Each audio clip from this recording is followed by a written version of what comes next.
Welcome to খবরের হাট। Stephen Hawking সমসাময়িক সময়ের সেরা একজন তাত্ত্বিক পদার্থবিজ্ঞানী। নিজের তত্ত্বের প্রতি তার আস্থা ছিল অবিচল, তবে নিজের তত্ত্বের পক্ষে যেমন তিনি বাজি ধরেছেন নিজের বিরুদ্ধেও। তার বাজির সব থেকে বড় প্রতিপক্ষ ছিলেন আরেক তাত্ত্বিক পদার্থবিদ, নাম প্রেস্কিল।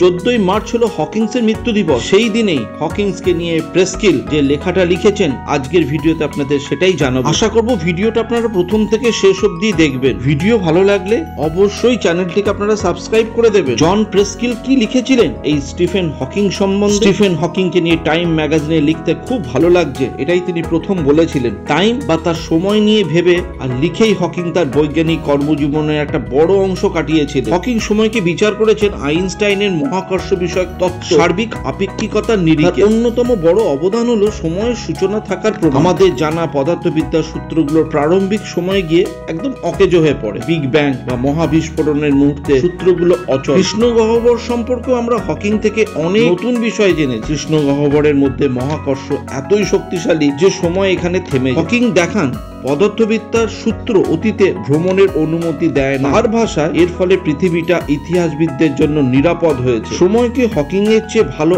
আর কেউ বুঝতেন। হকিং এর সেরা বৈজ্ঞানিক অবদান ছিল 1974 সালে কৃষ্ণ গহ্বর বিষয়ক যে অবদান পুরো পৃথিবীকে নাড়িয়ে দেয়। আইনস্টাইনের তত্ত্ব বলছে কোনো কিছুই, এমনকি আলো ব্ল্যাক হোল থেকে বের হতে পারে না, এই জন্যই এটি ব্ল্যাক বা কালো। কিন্তু হকিং বুঝলেন কৃষ্ণ গহ্বর পুরোপুরি কালো নয়। কোয়ান্টাম বলবিদ্যার সূক্ষ্ম একটি ফলাফলের কারণে ব্ল্যাক হোল থেকে এক ধরনের বিকিরণ পাওয়া যায়। হকিং এর নাম থেকে এর নাম হয় হকিং বিকিরণ। হকিং এর এই দারুণ উপলব্ধি এক বিতর্কেরও সূচনা ঘটায়। 45 বছর পরেও সেই বিতর্ক এখনো চলমান। বিতর্কের বিষয় হলো ব্ল্যাক হোলের পতিত তথ্যের ইনফরমেশন ভাগে কি ঘটবে। আমি যদি আমার অত্যন্ত গোপনীয় দিনলিপিটা ব্ল্যাক হোলে ফেলে দিই, এটা কি মহাবিশ্ব থেকে চিরদিনের জন্য হাবিশ হয়ে যাবে, নাকি এটা হকিং বিকিরণ আকারে পুনরায় আবির্ভূত হবে? প্রক্রিয়াটি জটিল হলেও সম্ভব, তবে সঠিক উত্তর এখনো আমাদের জানা নেই। কিন্তু হকিং একটি জায়গায় সফল। বর্তমানে মৌলিক পদার্থবিদ্যার সবচেয়ে বড় চ্যালেঞ্জ হলো মহাকর্ষ ও কোয়ান্টাম বলবিদ্যার জোড়া দেওয়া। আর হকিং এর গবেষণার মাধ্যমে কাজটির ভিত্তি রচিত হয়েছে। শুধু বিজ্ঞানের তাত্ত্বিক অবদান দিয়েই হকিং তার নাম স্মরণীয় করে রাখতে পারতেন,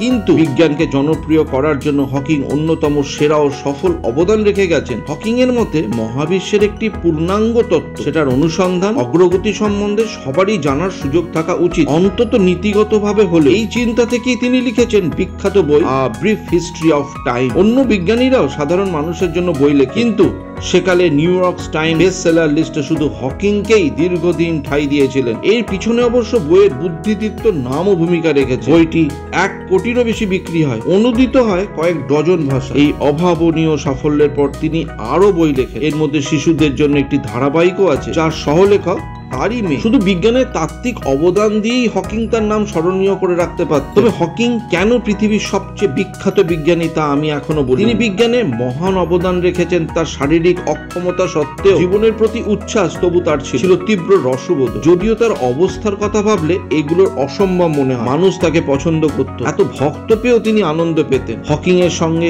সময় কাটাতে বেশ মজা লাগতো আমার। তার সঙ্গে প্রথম সাক্ষাতের কথা আমার এখনো মনে আছে। তাকে শ্রদ্ধা দিয়ে কথা না বললে তিনি উপভোগ কি করতেন। কোন বৈজ্ঞানিক আলাপের মাঝখানে আমি হয়তো তাকে বলতাম, জনাব সব জানতা সাহেব, আপনি কি এইভাবে এত নিশ্চিত হলেন? এটা একটা নিঃশ্বাস নিয়ে হকিং জল জলে চোখে বলতে, বাজি ধরবে?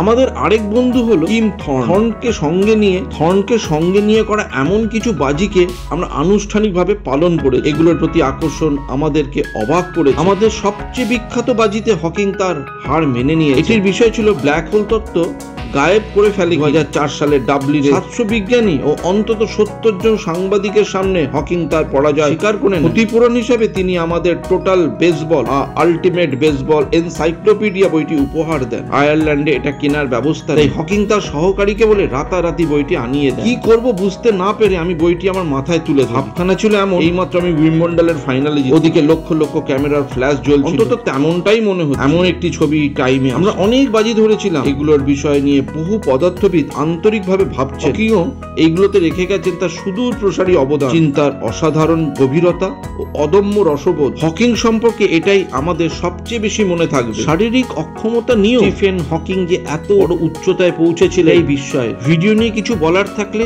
অবশ্যই কমেন্টসে লিখবে এবং লাইক ও শেয়ার করে দেবেন।